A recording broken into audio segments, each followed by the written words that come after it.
matin, le dimanche de Pâques, nous focalisons, nous tournons plus encore notre célébration autour de la mort et de la résurrection de Jésus. Et un des symboles forts de Pâques, c'est ce tombeau. Alors, je précise que c'est un tombeau, puisque j'ai été vraiment déçu. C'est moi qui l'ai fait. Je me suis senti poussé d'une âme créatrice dans les derniers jours, et je crois que les trois quarts n'ont pas capté que c'était le tombeau qui s'ouvrait. Et donc, je suis déçu de moi-même. Je suis déçu de moi-même. Je le prends pour moi. Je ne le ferai plus. Je m'excuse. Un des symboles forts de Pâques, c'est le tombeau qui s'ouvre. Et je trouve dans, dans tout cet événement, toute cette période, les heures après heures qui s'enchaînent durant la semaine de la Passion, durant le jardin de Gethsémanée, l'arrestation de Jésus, sa condamnation injuste, faux témoins, faux témoignages. Puis finalement, Jésus porte sa croix, il monte jusqu'au mont Golgotha, on le cloue, il y a cette crucifixion. Et le vendredi, Jésus meurt. À ce moment-là, quelques temps plus tard, on va descendre Jésus de la croix, on va le mettre dans un tombeau. La pierre va être roulée, elle va fermer l'entrée du tombeau. Cette pierre va être scellée et des soldats vont rester devant. À ce moment-là, nous voyons les disciples et tous les hommes et les femmes qui ont été au bénéfice de Jésus, de son ministère, de ses actions. Tous ceux qui ont cru en lui s'en vont. Ils retournent à leur ancienne vie. Ils retournent à leurs anciennes occupations, ils retournent dans leur ancienne ville, ancienne région, à leur ancien métier. Plus personne n'y croit. À ce moment-là, lorsque le tombeau est fermé, tout le monde pense que l'histoire de Jésus, ô combien grandiose, en 3 ans, est terminée. Plus personne n'y croit. Et je trouve qu'il est bon pour nous de célébrer Pâques et de se saisir de cette date, de cet événement, parce qu'il nous arrive, nous aussi, d'oublier que l'histoire de Jésus ne s'est pas arrêtée au tombeau. Alors, tous nous savons en théorie que Jésus est ressuscité, et je souligne en théorie parce que lorsque concrètement nous considérons que Jésus est ressuscité, lorsque concrètement nous considérons que Jésus est sorti du tombeau, ce n'est pas simplement une bonne nouvelle, ce n'est pas simplement quelque chose qui nous donne un titre de chrétien, c'est tellement plus que ça, c'est censé influencer notre vie, parce que lorsqu'on voit Jésus avant le tombeau, Jésus calmait les tempêtes, Jésus marchait sur les eaux, Jésus guérissait, un homme qui avait la main sèche a été guéri, une femme à la perte de sang a été guérie, Jésus délivrait ceux qui étaient tourmentés, comme cet homme qui était tellement tourmenté qu'on l'enchaînait, mais les chaînes ne pouvaient pas le retenir. Jésus l'a délivré de son tourment. Je pense à la capacité de Jésus à réhabiliter ceux qui sont exclus, comme les lépreux, ceux qui sont exclus, comme la femme samaritaine. Je pense à Jésus qui rencontre un cortège funèbre. Il y a un enfant qui est mort. Cette femme veuve est seule en amenant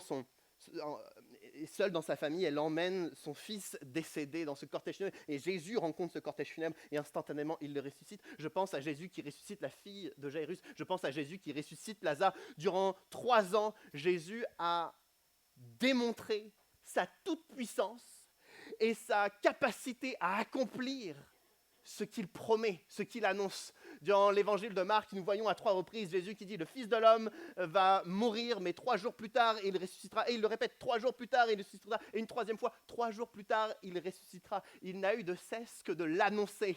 Et à ce moment-là, le tombeau est fermé, scellé, des soldats sont devant. On est le vendredi, Jésus est mort et plus personne n'y croit. Et nous aussi, quelquefois, nous n'y croyons pas.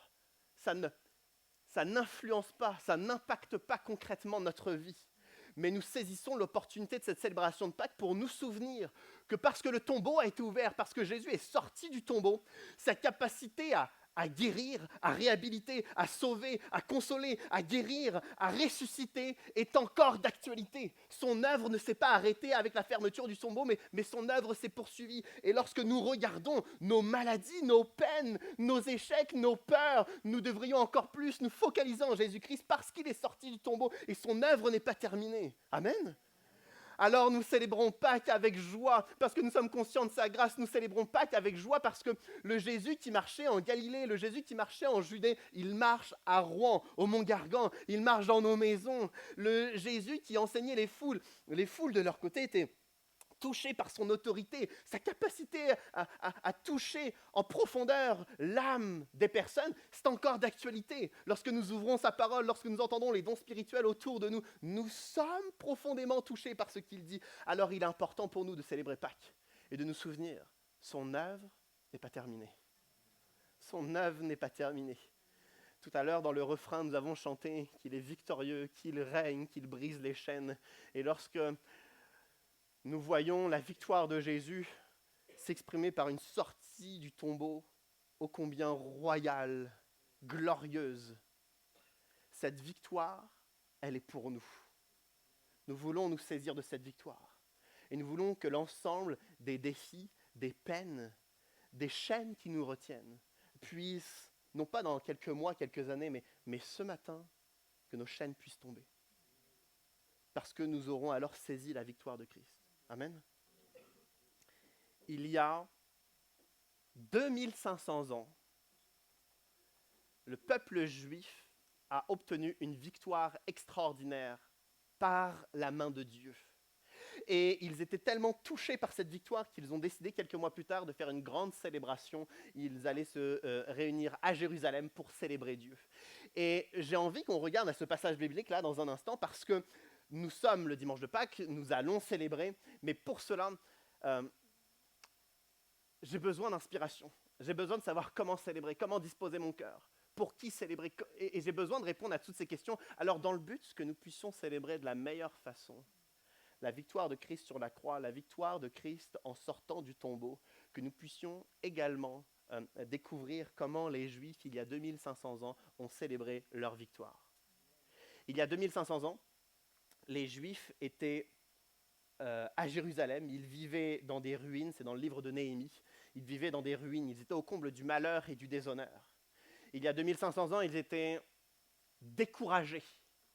Et les années passent et leur foi en Dieu était devenue fragile. Ils n'avaient pas les ressources pour reconstruire quoi que ce soit et autour d'eux, il y avait des ennemis. Shambhala, Tobija. Des personnes qui non seulement se moquaient d'eux, mais ils menaçaient. S'ils reconstruisaient quoi que ce soit, ils savaient que les adversaires allaient attaquer. Mais Dieu a parlé. Par la bouche de Néhémie, spécifiquement, mais Dieu a parlé. Et Dieu a rappelé non seulement sa présence, Dieu a rappelé son plan, son projet de reconstruction des murailles de Jérusalem. Et le peuple s'est saisi de la parole de Dieu, s'est saisi de la promesse de Dieu. Et en 52 jours, la Bible nous dit en 52 jours, les murailles ont été reconstruites. Des siècles plus tôt, les murailles avaient été construites en plusieurs années. Dans la période de prospérité en Israël, les murailles avaient été construites en plusieurs années. Ici, dans une période de découragement sans ressources, en 52 jours, les murailles ont été reconstruites. Et à ce moment-là, fort de cette victoire, reconnaissant de cette victoire, le peuple décide de se rassembler pour célébrer. Et voici ce que le texte nous dit. On va lire Néhémie. On va lire Néhémie au chapitre 8 et dans les premiers versets, voici ce que le texte nous dit. Alors, tout le peuple s'est rassemblé, comme un seul homme, sur la place qui fait face à la porte des eaux.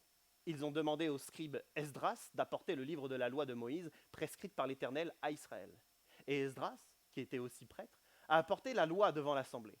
Celle-ci était composée d'hommes et de femmes, de tous ceux qui étaient aptes à la comprendre. C'était le premier jour du 7e mois. Esdras a lu dans le livre, depuis le matin jusqu'à la mi-journée, sur la place qui fait face à la porte des eaux, en présence des hommes et des femmes, de ceux qui étaient en âge de comprendre. Le peuple tout entier s'est montré attentif à la lecture du livre de la loi. Amen. Voici comment commence la célébration des Juifs il y a 2500 ans, et j'aimerais qu'on s'inspire de cette célébration pour nous ce matin. Les Juifs décident de se rassembler, et le texte nous dit qu'ils se rassemblent comme un seul homme. Ça signifie une certaine unité. Il n'y a pas que certains qui viennent pour la célébration et d'autres pour d'autres raisons, ou techniques, ou familiales, ou je ne sais quoi. Non, ils viennent tous pour célébrer Dieu, pour souligner la victoire, pour remercier Dieu. Ils sont tous unis comme un seul homme dans ce rassemblement. Et le texte nous dit que tout le monde est là, les hommes, les femmes et tous ceux qui sont aptes à comprendre. C'est-à-dire que tout le monde est là sans exception. Il n'y a pas 10% ou 20% des gens, tout le monde est là. Et je suis admiratif de voir que les responsables de l'époque organisent un événement et tout le monde est là, pas 50%, mais tout le monde est là. Et en plus, ils sont unis. Ils veulent la même chose, ils désirent la même chose dans cet événement. Je ne sais pas si certains, vous avez déjà créé des événements ou dans votre famille ou dans le voisinage ou dans les associations ou même à l'église et nous ne voyons jamais 100% des personnes venir. Ici, je suis admiratif parce que 100% des personnes viennent et ils sont unis. Et je me demande comment ils ont fait. Comment ils ont fait pour que 100% des personnes viennent. Comment ils ont fait pour qu'il y ait une unité si forte. Je crois que tout le peuple a vécu la même chose. Tout ce peuple, il y a quelques mois, lorsqu'il marchait à Jérusalem, il marchait, je ne sais pas comment ça devait se passer, mais il y a des débris à droite, il y a des débris à gauche, on doit faire attention où est-ce qu'on marche parce que tout est désordonné, chaotique, personne n'a reconstruit quoi que ce soit, si ce n'est le temple, mais tout le reste de Jérusalem est en débris. Et 52 jours plus tard, il y a une muraille à droite, une muraille à gauche, la porte des brebis, la porte des eaux, et tout est reconstruit en 52 jours. Ils viennent tous ensemble de constater, d'expérimenter la puissance de Dieu.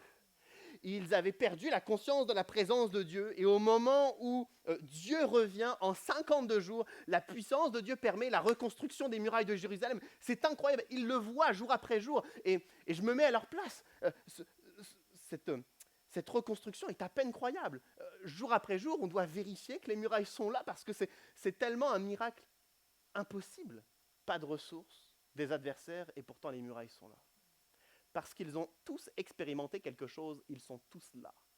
Parce qu'ils ont tous expérimenté la puissance et la fidélité de Dieu, alors ils sont tous unis dans cette célébration. Je crois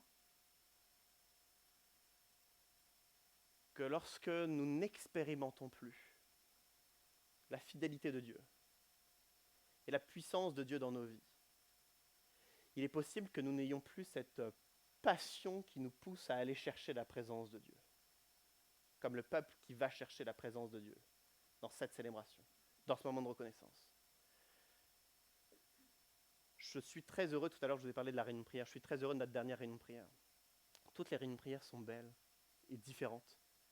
Mais la dernière réunion de prière, il y a eu, je crois, Dieu qui a touché tous nos cœurs et tous nous avons avec sincérité souhaité que Dieu change nos cœurs, ramène un amour sincère pour lui, une passion pour lui.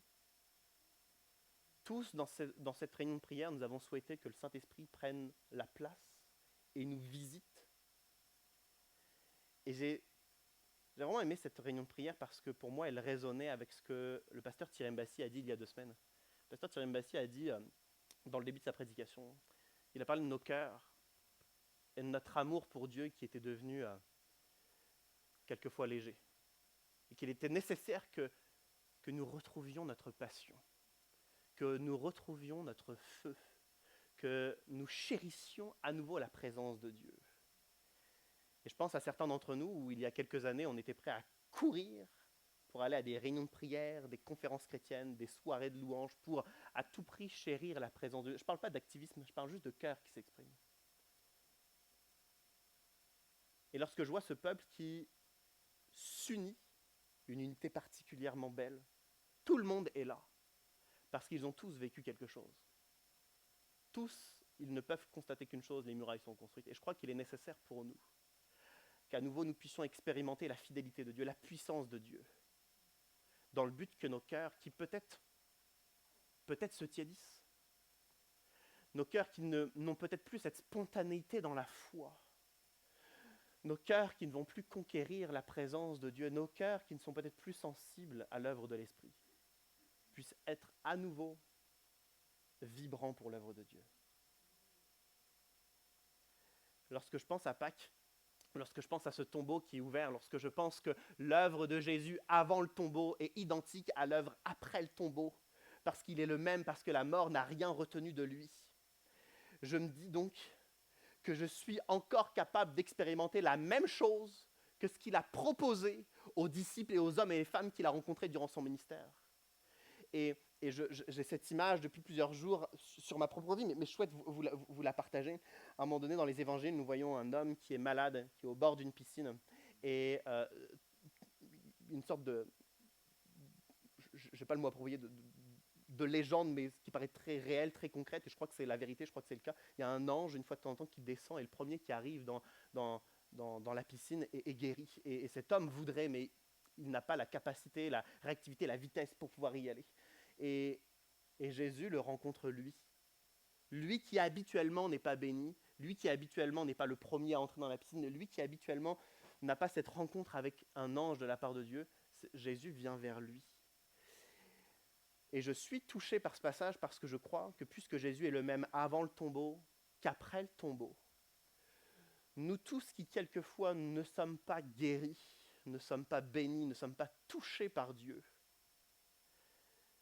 nous devrions prendre conscience que Jésus a tout de même quelque chose à nous dire à nous, de façon nominative. Et je crois que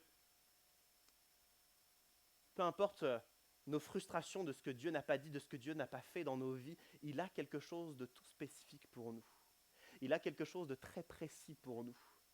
Et puisque nous célébrons Pâques, j'aimerais que chacun d'entre nous, alors que tout à l'heure on retrouvera ce moment de louange, de prière, d'adoration, de Sainte Seine, alors qu'on retrouvera ce temps juste après, j'aimerais que durant ce temps nous puissions dire « Jésus, tu as quelque chose à me dire à moi, je veux l'entendre, je veux l'entendre, je ne veux pas que ce soit que pour les autres, parce que tu es sorti du tombeau, tu es le même, et je suis cet homme près de la piscine à Bethsaïda, et je veux que tu me touches, et je veux que tu me parles. » Amen.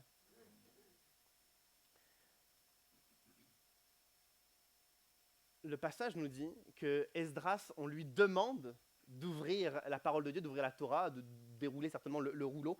Et je suis vraiment touché parce que ce n'est pas lui qui propose, ce n'est pas lui qui rassemble le peuple pour dire bon, on va lire la Torah, mais on lui demande. Il y a une faim, il y a une soif de la part du peuple. Et à ce moment-là, il déroule le rouleau, il va commencer à lire, et le texte nous dit qu'il va lire du matin jusqu'à midi.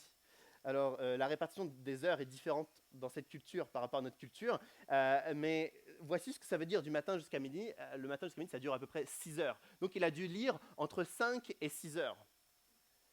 Et ils sont tous restés attentifs, c'est ce que le texte nous dit. Tous attentifs, 5 à 6 heures. Évidemment, j'ai plusieurs feuilles. Je pense que je peux tenir au moins 2 heures. Donc, 5 à 6 heures. Je veux dire quelque chose qui est... Je me confesse devant vous en disant que quelquefois, dans les temps de prière qu'on a le dimanche matin ou quelquefois en semaine, j'écoute les prières des uns et des autres parce que je suis intéressé par ça. J'écoute les prières et puis quelquefois, j'écoute. Voilà, il y a quelqu'un qui prie, j'écoute. Et d'un coup, il y a quelqu'un qui dit Amen. Et le Amen de la personne me réveille parce qu'elle dit Amen, c'est-à-dire qu'elle est en train d'être touchée par la prière de la personne. Et je me dis, je suis seulement en train d'entendre quelque chose et pas en train d'écouter, de m'approprier, de remercier Dieu pour ce que l'autre est en train de vivre et de vivre moi aussi la bénédiction que Dieu lui permet et d'exprimer mon désir de le vivre aussi. Et le fait que quelqu'un dise Amen me rappelle qu'on n'est pas là pour entendre Esdras parler et puis finalement c'est un peu long ce que Esdras est en train de dire et manquer d'attention. Non. Ils savent que Dieu va parler. C'est la parole de Dieu. Ils savent que Dieu va parler. Après tout, la dernière fois que Dieu a parlé pour eux, c'était il y a quelques mois, et Dieu, par la bouche de Néhémie, les a encouragés à reconstruire les murailles de Jérusalem. Ça, c'était la dernière fois que Dieu a parlé, et 52 jours après, Dieu a accompli ce qu'il avait dit. Alors, si Dieu parle et Dieu accomplit ce qu'il va dire, et que la prochaine fois, on va se rassembler tous ensemble, Esdras va ouvrir la parole de Dieu, on va écouter, et on va être attentif, parce que certainement qu'il va accomplir ce qu'il va dire. Et je crois qu'il est nécessaire pour nous d'être attentifs si et seulement si on croit que ce que Dieu va dire, il va l'accomplir. Si et seulement si nous sommes dans la foi, dans la confiance en Dieu. Et la célébration de Pâques doit ranimer notre foi, de telle sorte que nous sommes attentifs parce que nous savons que ce qu'il va dire, il va le faire. Qu'il a des projets on sait qu'en théorie, c'est la promesse de Dieu, il a des projets qui sont bons pour nous, mais on ne veut pas que cette promesse s'envole et disparaisse de nos consciences alors qu'on retourne au travail, on a des défis, on ne veut pas que cette promesse disparaisse ou se dilue dans nos circonstances, mais on a envie de s'accrocher à ces promesses et d'avoir la foi et l'obéissance pour dire, quoi qu'il arrive, que je comprenne ou pas mes circonstances, je sais que tu as des projets qui sont bons pour moi, alors je ne serai ni affligé ni découragé, mais je saisis ta promesse. Et l'attention du peuple vient du fait qu'ils savent, parce qu'ils viennent d'y assister, ils savent que Dieu accomplit ce qu'il promet. Jésus a annoncé 3 jours après, je serai ressuscité. 3 jours après, le tombeau s'est ouvert. Il a accompli ce qu'il avait annoncé. Croyons-nous que Dieu va accomplir ce qu'il a annoncé dans nos vies, dans nos familles? Ou est-ce que les circonstances sont devenues trop dures? Ou est-ce que nous avons tellement peu de contact avec lui que sa promesse a été diluée? Est-ce que le temps de l'accomplissement est tellement long qu'on a commencé à décrocher?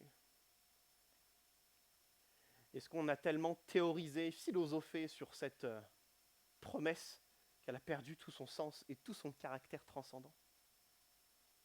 Dieu accomplit ce qu'il promet. Quelquefois, ce n'est peut-être pas comme on l'imagine, j'ai l'impression que c'est souvent pas comme on l'imagine, mais il le fait. Il le fait. Il est sorti du tombeau, il l'a dit. Il a reconstruit les murailles de Jérusalem, il l'a dit. Et je crois qu'il est bon pour nous que nous puissions nous souvenir que ce que Dieu a accompli, ce qu'il promet. Et justement, pour enraciner cette bonne nouvelle, je vais demander à Eric de s'approcher. Eric a un témoignage à partager.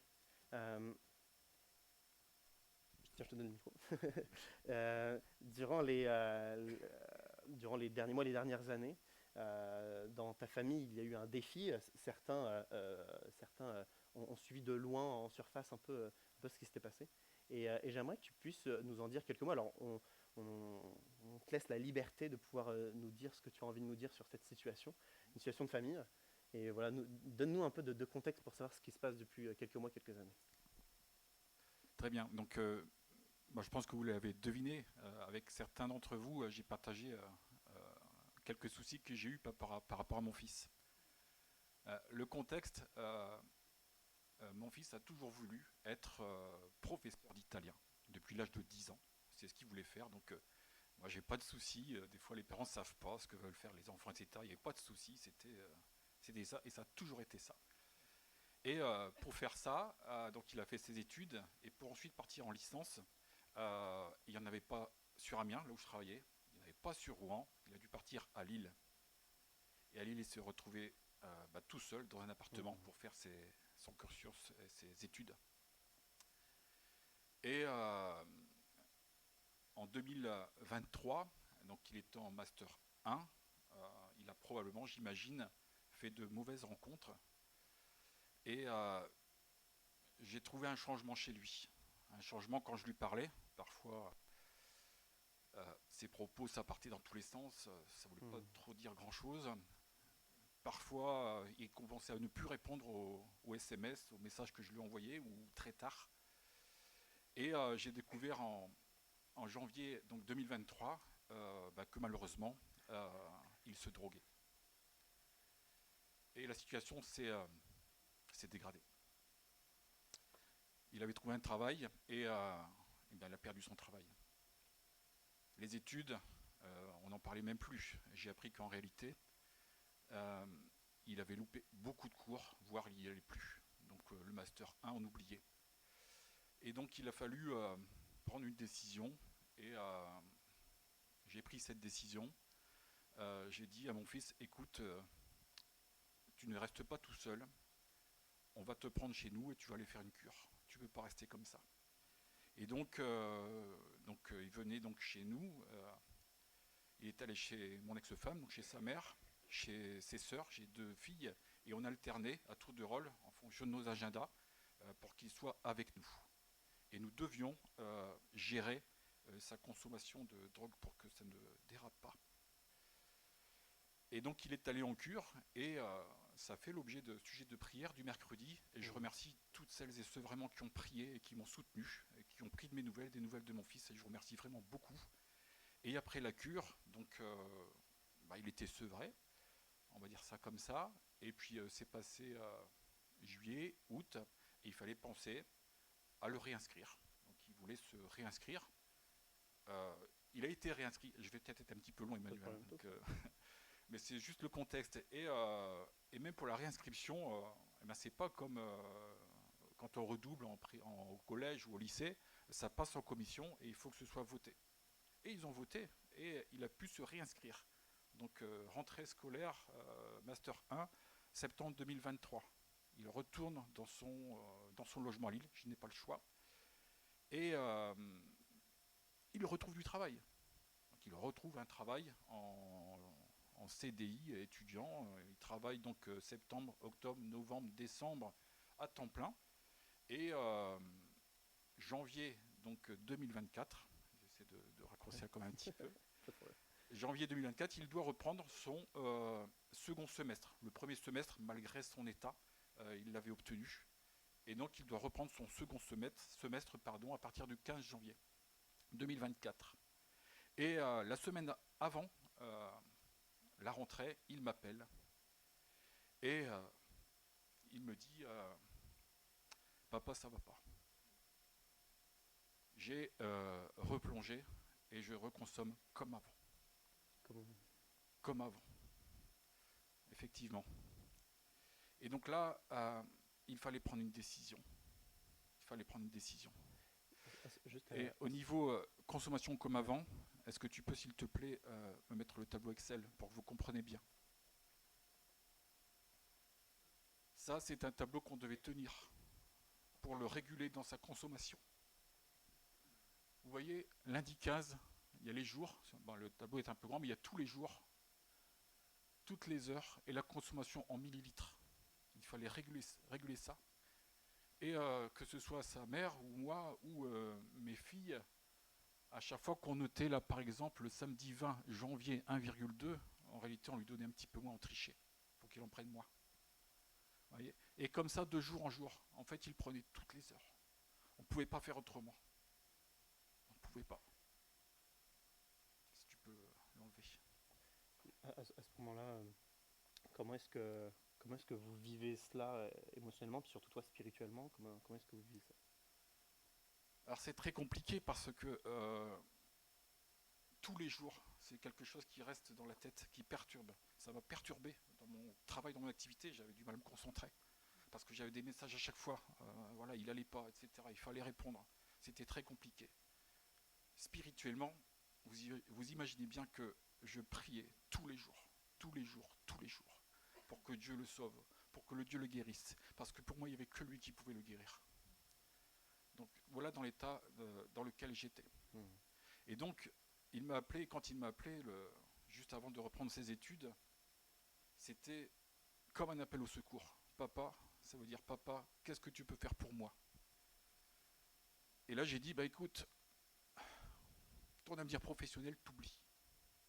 Ce qui va compter, c'est ta santé. Donc tu vas partir de ton logement, tu vas démissionner de ton travail et je vais résilier ton bail. Et c'est ce que j'ai fait. Je lui ai dit, soit tu viens chez ton père, soit tu vas chez ta mère, mais tu ne restes pas tout seul. Il a choisi d'aller chez sa mère. Et effectivement, donc je lui ai rédigé sa lettre de démission qu'il a envoyée. Il a arrêté son travail. J'ai résilié le bail, on a tout déménagé, et maintenant, enfin, il est chez sa mère.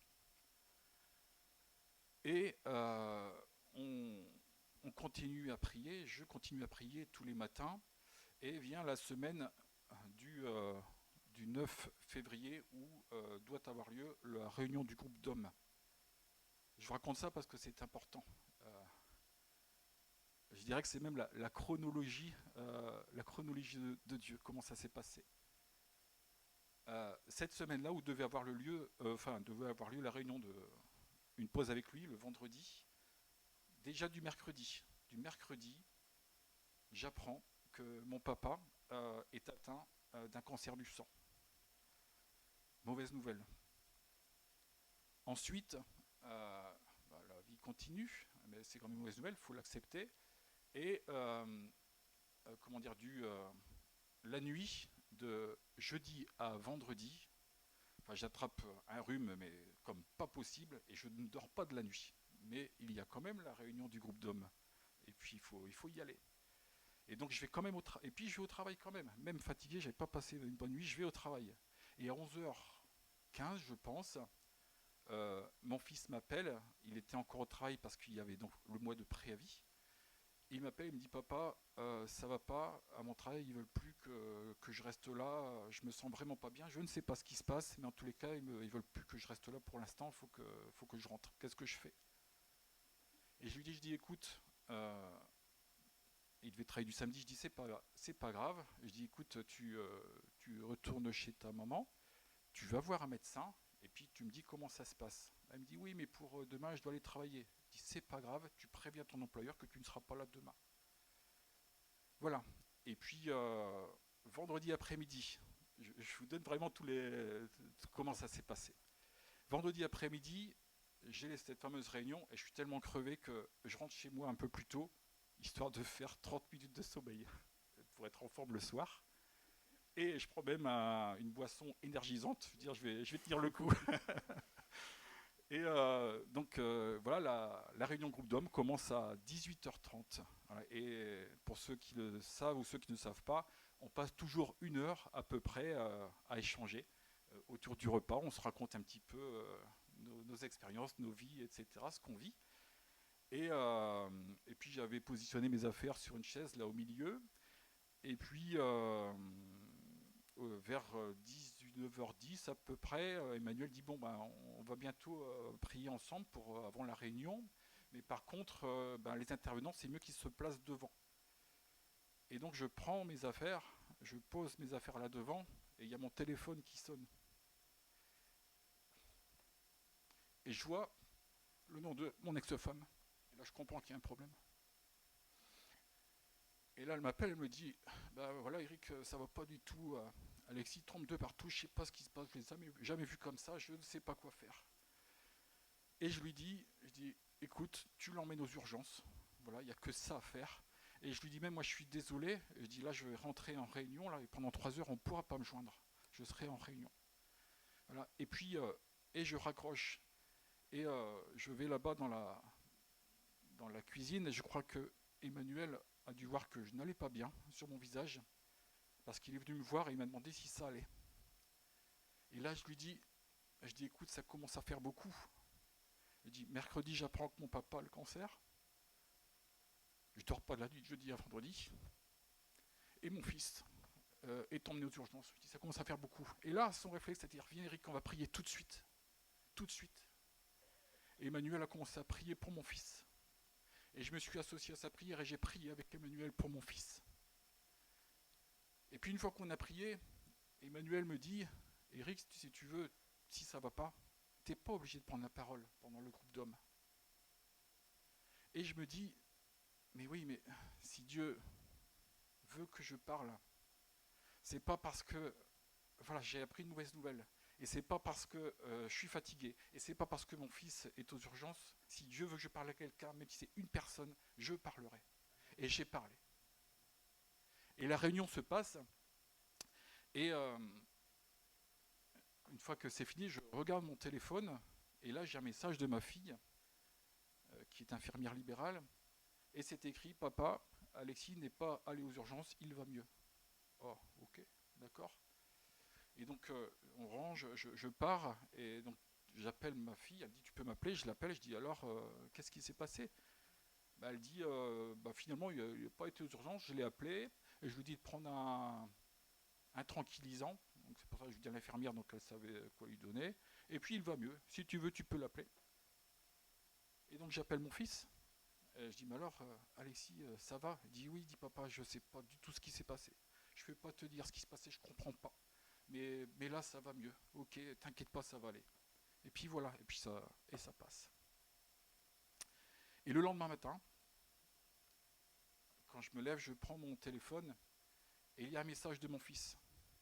Et là c'est écrit papa, je vais mieux, ça fait 5 heures que je prends plus rien, c'est pas la peine que j'aille en cure.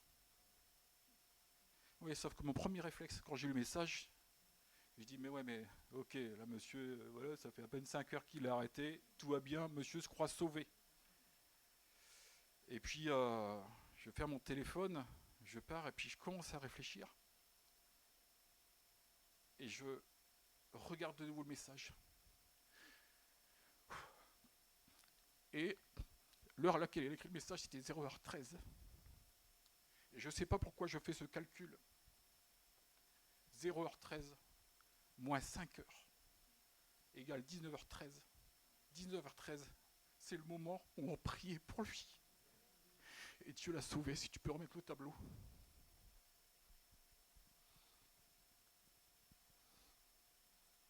Descends tout de suite. Ouais. Voilà, si tu peux descendre un tout petit peu. Donc là, c'est tous les jours.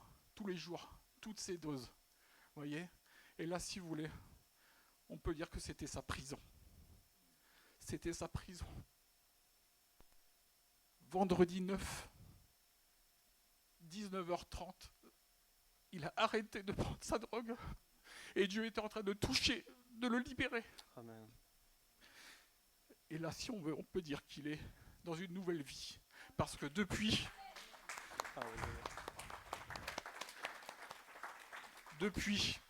vendredi 9 février, 19h30, il n'a pas touché à la drogue. Il n'y a pas touché. Alléluia. Alléluia. Alors ce que je peux vous dire, ce que j'ai envie de vous dire, c'est que les chirurgiens opèrent, les médecins donnent des médicaments, mais le seul qui guérit, c'est Dieu. Alléluia. C'est Dieu. Amen.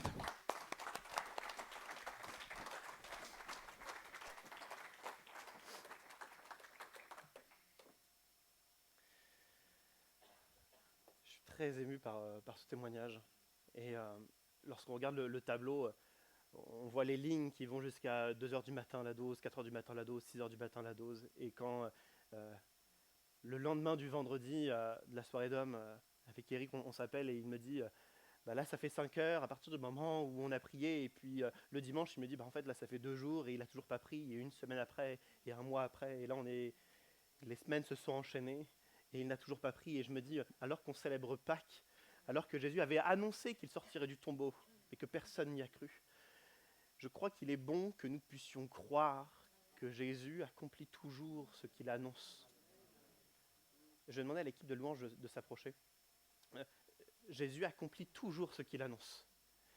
On va lire un dernier passage, c'est le prochain verset. Voici ce que le texte nous dit. C'est toujours dans Néhémie chapitre 8. Voici ce que le texte nous dit. Esdras a ouvert le livre de façon visible pour le peuple dans son entier, puisqu'il était surélevé par rapport à lui. Et lorsqu'il a fait ce geste, tout le peuple s'est mis debout. Esdras a béni l'Éternel, le grand Dieu, et tous les membres du peuple ont répondu « Amen, Amen » en levant les mains. Puis ils se sont prosternés et ont adoré l'Éternel le visage contre terre. Tout le peuple a assisté à la victoire de Dieu, reconstruction en 52 jours seulement des murailles de Jérusalem. Et alors qu'ils font leur célébration, ce n'est pas simplement Esdras, Néhémie et les Lévites qui font des choses.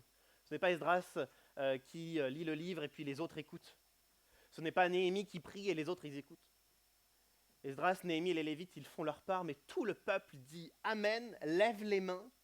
Tout le peuple se prosterne, tout le peuple adore Dieu. C'est-à-dire que le peuple n'assiste pas au culte des autres pour Dieu. Le peuple rend son culte à Dieu. Ce matin, nous ne devons pas regarder le culte des autres, nous devons rendre notre propre culte à Dieu parce qu'il a toujours la victoire. Et je pense que si nous ne rendons pas notre culte à Dieu, sa victoire ne changera pas notre vie. Sa victoire ne nous atteindra pas. Sa victoire ne changera rien. Il est nécessaire de rendre notre culte à Dieu. Il est nécessaire que nous puissions ouvrir la bouche. Il est nécessaire que nous puissions le louer, le prier, l'adorer, le chanter, le bénir, être dans sa présence, chercher sa volonté. Il est nécessaire que nous puissions rendre notre culte à Dieu. Alors, on pourrait très bien faire cette célébration de Pâques et puis s'asseoir tranquillement ou alors les mains dans les poches, écouter les belles voix, les beaux instruments, regarder les paroles et puis ressortir de ce lieu en disant la louange est techniquement correcte. Mais ce n'est pas ça le but de ce matin. Le but de ce matin, c'est de dire Dieu a la victoire. On l'a entendu dans le témoignage d'Éric, on l'a entendu dans le livre de Néhémie, on l'entend dans les évangiles, le tombeau a été ouvert. Et je crois que si nous voulons que la victoire de Dieu nous atteigne, là ce matin, dans nos vies, dans nos familles, dans nos chaînes, c'est le moment pour nous de le célébrer. Dans les versets qui suivent, alors que le peuple entend la loi de Moïse, le peuple pleure. Et il prend le deuil. Parce que lorsqu'on lit la loi de Moïse, on entend tout ce qui plaît à Dieu et tout ce qui nous éloigne de Dieu. Mais le peuple se met à pleurer et prend le deuil parce qu'il se rend compte à l'écoute de la loi de Moïse. Le peuple se rend compte qu'il est imparfait. Le peuple se rend compte qu'il est pécheur. Le peuple se rend compte qu'il ne pourra pas plaire à Dieu. Que le Dieu de victoire qui a construit la muraille de Jérusalem, ils ne pourront pas profiter de ce Dieu-là parce qu'ils sont imparfaits. C'est à ce moment-là que Néhémie dit cette phrase qui est importante dans notre série « Joie inébranlable ». Car la joie de l'Éternel sera votre force. C'était le moment dans cette célébration de se réjouir.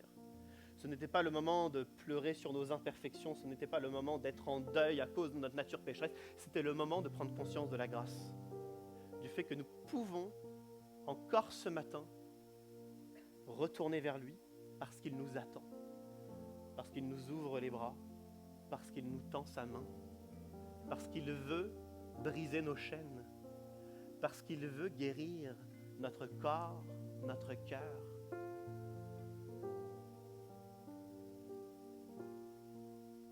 Je ne veux pas faire cette célébration de Pâques sans, à l'intérieur de moi-même, parler à Dieu, sans lui demander de me rafraîchir par sa victoire dans ma vie. Alors on est tous ensemble là, réunis. On s'apprête à de nouveau louer, prier, prendre la scène, mais avant cela, je veux que nous puissions tous bien prendre conscience. Nous le savons, mais le prendre conscience là maintenant. Que certains d'entre nous, on a des plaies dans nos corps.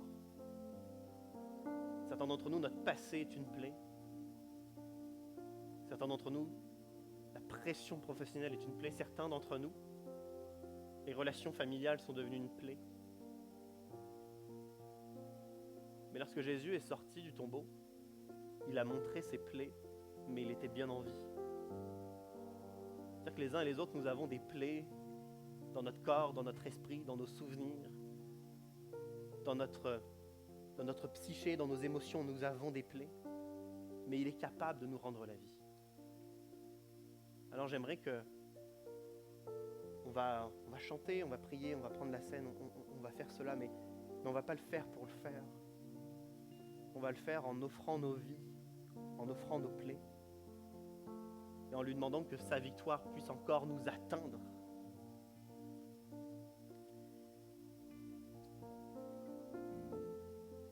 Et seul chez nous, ou en réunion de prière le mercredi, ou le dimanche matin, lorsqu'il y aura un temps de prière pour la guérison, lorsqu'il y aura un temps de prière pour être rempli de l'Esprit, lorsqu'il y aura un temps de prière pour remettre nos familles entre les mains de Dieu, nous le ferons avec foi. Mais il est nécessaire que ce matin, notre foi renaisse, notre confiance en lui renaisse. Alors qu'on va chanter ensemble Remémoration, qui a des paroles merveilleuses et à propos pour ce temps. J'aimerais qu'on puisse se lever et je vais prier pour